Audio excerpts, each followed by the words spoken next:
ഞാൻ എന്നെക്കുറിച്ച് ആലോചിക്കുകയായിരുന്നു. തീർച്ചയായും എന്നെക്കുറിച്ച് ഇതിനു മുമ്പ് പലരും ആലോചിച്ചിരിക്കണം. എന്റെ ജനനത്തിനും മുമ്പേ എന്റെ മാതാപിതാക്കൾ എന്നെക്കുറിച്ച് സ്വപ്നങ്ങൾ കണ്ടിരിക്കണം. കുഞ്ഞായിരിക്കുമ്പോൾ മുറ്റത്ത് പിച്ചവെച്ച് വീണപ്പോൾ എന്റെ സഹോദരങ്ങൾ എന്നെ ആശ്വസിപ്പിച്ചിരിക്കണം. മൈതാനത്തുയർന്നു വന്ന പന്ത് ലക്ഷ്യത്തിലേക്ക് തൊടുത്തുവിട്ട് ആർപ്പ് വിളിച്ചപ്പോൾ എന്റെ കളിക്കൂട്ടുകാർക്ക് എന്നോട് അസൂയ തോന്നിയിരിക്കണം. വിഷമം പിടിച്ച ഗണിത സമസ്യകൾ ഞൊടിയുടെ നേരം കൊണ്ട് ചെയ്തു തീർത്തപ്പോൾ എന്റെ അധ്യാപകർ എന്നെക്കുറിച്ച് പ്രതീക്ഷിച്ചിരിക്കണം. എൻട്രൻസ് പരീക്ഷയിൽ ഉന്നത റാങ്ക് വാങ്ങിയപ്പോൾ എന്റെ നാട്ടുകാർ എന്നെക്കുറിച്ച് അഭിമാനിച്ചിരിക്കണം. ശരിയാണ്, ഒരുപാട് ആളുകൾ എന്നെക്കുറിച്ച് ആലോചിച്ചിരിക്കുന്നു. അവരുടെ സജീവ ചിന്തകളിൽ ഞാനുണ്ടായിരുന്നു. പക്ഷേ ഞാൻ മാത്രം എന്നെക്കുറിച്ച് ആലോചിച്ചിട്ടേയില്ല. സത്യത്തിൽ ഞാൻ ആരാണ്? എന്നെക്കുറിച്ച് എനിക്ക് മാത്രമേ അറിയൂ. വീട്ടിൽ, അങ്ങാടിയിൽ, പള്ളിയിൽ, ക്ലാസ് മുറികളിൽ, ഹോസ്റ്റലിൽ, മറ്റുള്ളവരുടെ സാന്നിധ്യത്തിലെല്ലാം യഥാർത്ഥ ഞാനല്ലാതാകുന്നു. മറ്റുള്ളവർക്ക് മുന്നിലുള്ള ഞാനും ഒറ്റയ്ക്കാകുന്ന ഞാനും തമ്മിൽ താരതമ്യം ചെയ്യാൻ കഴിയാത്ത വിധം അന്തരമുണ്ട്. വീട്ടിലെ ഞാനും ഹോസ്റ്റലിലെ ഞാനും തമ്മിൽ വിശ്വസിക്കാൻ കഴിയാത്ത വിധം വ്യത്യാസങ്ങളുണ്ട്. പലർക്കു മുന്നിലും ഞാൻ അഭിനയിച്ചുകൊണ്ടേയിരിക്കുന്നു. എന്നെക്കുറിച്ചെല്ലാം അറിയാം എന്ന് വീമ്പ് പറയുന്ന എന്റെ ആത്മാർത്ഥ സുഹൃത്തുക്കളിൽ നിന്ന് പോലും ഞാൻ എന്നെ സമർത്ഥമായി മറച്ചുവെച്ചിരിക്കുന്നു. ഇല്ല, നിങ്ങൾക്കാർക്കും അറിയില്ല എന്നെ. സത്യം, എന്നെക്കുറിച്ച് എനിക്ക് മാത്രമേ അറിയൂ. പള്ളിയിലേക്ക് പോകുന്ന ഞാനല്ല പാർട്ടിയിലേക്ക് പോകുന്നത്. അസമയത്ത് തുറന്നുകിടക്കുന്ന ലാപ്ടോപ്പിന് മുന്നിലെ എന്നെ നിങ്ങൾ കണ്ടിട്ടില്ല. പാതിരാത്രിയിൽ മൂടിപ്പുതച്ച പുതപ്പിനടിയിൽ എന്റെ മൊബൈലുകളിൽ നിന്നുയരുന്ന ശബ്ദം നിങ്ങൾ കേട്ടിട്ടില്ല. എനിക്ക് നിങ്ങളെ എളുപ്പത്തിൽ കബളിപ്പിക്കാനാകും.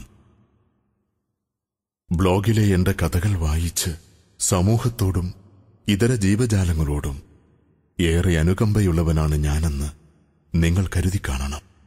വൃദ്ധദിനത്തിൽ ഫേസ്ബുക്കിൽ ഞാനിട്ട സ്റ്റാറ്റസ് കണ്ട് വൃദ്ധരെ പരിഗണിക്കുന്നവനാണ് ഞാനെന്ന് നിങ്ങൾ തെറ്റിദ്ധരിച്ചിട്ടുണ്ടാകണം. നിങ്ങൾക്കാർക്കും മനസ്സിലാക്കാനാവില്ല എന്നെ.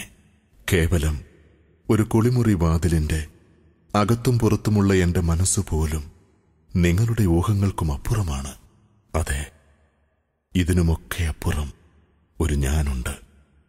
എന്റെ സെൽഫികളുടെ കാണാമറയത്ത് നിങ്ങൾക്ക് തീർത്തും അപരിചിതനായ ഒരു ഞാൻ ജീവിച്ചിരിക്കുന്നു. സത്യം, എന്നെക്കുറിച്ച് എനിക്ക് മാത്രമേ അറിയൂ. എന്റെ ലക്ഷ്യമെന്താണ്? നന്നായി പഠിച്ച് നല്ല ജോലി നേടണം, നല്ലൊരു കുടുംബജീവിതം നയിക്കണം. ഇതിനപ്പുറം ഇല്ല, ഞാൻ ആലോചിച്ചിട്ടില്ല. ഇതെല്ലാം നിറവേറും വരെ ഞാൻ ജീവിച്ചിരിക്കുമോ? ഒരു ഉറപ്പുമില്ല. എത്രയെത്ര സഹപാഠികൾ മരണപ്പെട്ടിരിക്കുന്നു.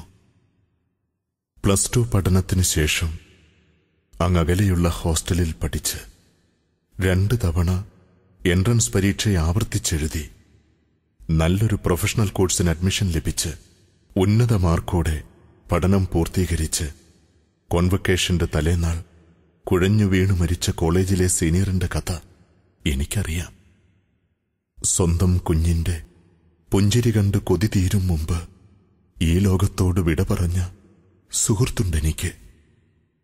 പാതി വഴിയിൽ യാത്ര അവസാനിപ്പിക്കേണ്ടി വന്നവർ. അവർക്കുമുണ്ടായിരുന്നു സ്വപ്നങ്ങൾ, അവർക്കുമുണ്ടായിരുന്നു ആഗ്രഹങ്ങൾ. അവരും കണ്ടു കൊതി തീർന്നവരായിരുന്നില്ല. ഹരിതാപമായ ഈ ഭൂമിയെ, മേഘങ്ങളെ, കാറ്റിനെ, കടലിനെ. അവരും സ്നേഹിച്ച് കൊതി തീർന്നവരായിരുന്നില്ല. അവരുടെ കുടുംബത്തെ, സഹോദരങ്ങളെ, സഹപാഠികളെ. എന്നിട്ടും അവർക്കിതെല്ലാം വിട്ടുപോകേണ്ടി വന്നിരിക്കുന്നു. എനിക്കറിയാം, ഞാനും മരിക്കും. എന്റെ പൂർത്തീകരിക്കപ്പെടാത്ത ആഗ്രഹങ്ങൾക്കു നടുവിൽ, എന്റെ സൂക്ഷ്മമായ ഭാവി ആസൂത്രണങ്ങൾക്കിടയിൽ ഞാൻ മരിച്ചാൽ ഈ ലോകം ഇതേപോലെ നിലനിൽക്കും. എന്റെ കൂട്ടുകാർ തുടർന്നും പഠിച്ചുകൊണ്ടേയിരിക്കും. എന്റെ കോളേജും ക്ലാസ് മുറികളും പഴയ പോലെ ശബ്ദമുഖരിതമായിരിക്കും.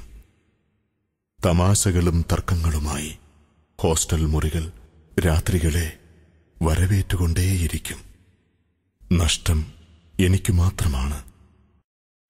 ഞാൻ മരിച്ചാൽ ഞാൻ അതുവരെ ഉപയോഗിച്ച വസ്ത്രങ്ങൾ ആരൊക്കെയോ ചേർന്ന് അഴിച്ചുവെക്കും. നിങ്ങൾക്കു മുന്നിൽ ഞാൻ അഭിനയിച്ച എന്റെ വേഷങ്ങൾ, നിങ്ങളെ കബളിപ്പിക്കാൻ ഞാനിട്ട എന്റെ മൂടുപടങ്ങൾ എല്ലാം ആരൊക്കെയോ ചേർന്ന് ഊരിയഴിക്കും. എല്ലാം കഴിഞ്ഞ് കൂടി നിന്നവർ 3 പിടി മണ്ണുമിട്ട് തിരികെ പോയാൽ അവിടെ ഞാൻ ഒറ്റയ്ക്കാകും. ഇതുവരെ നിങ്ങൾ കണ്ട ഞാനല്ല അവിടെ കിടക്കുന്നത്. യഥാർത്ഥ ഞാനായിരിക്കും അത്. ഒറ്റയ്ക്കായ ഞാൻ, നിങ്ങൾക്കറിയാത്ത ഞാൻ. ആ എന്നെക്കുറിച്ച് എനിക്ക് മാത്രമേ അറിയൂ. Wisdom Global Islamic Mission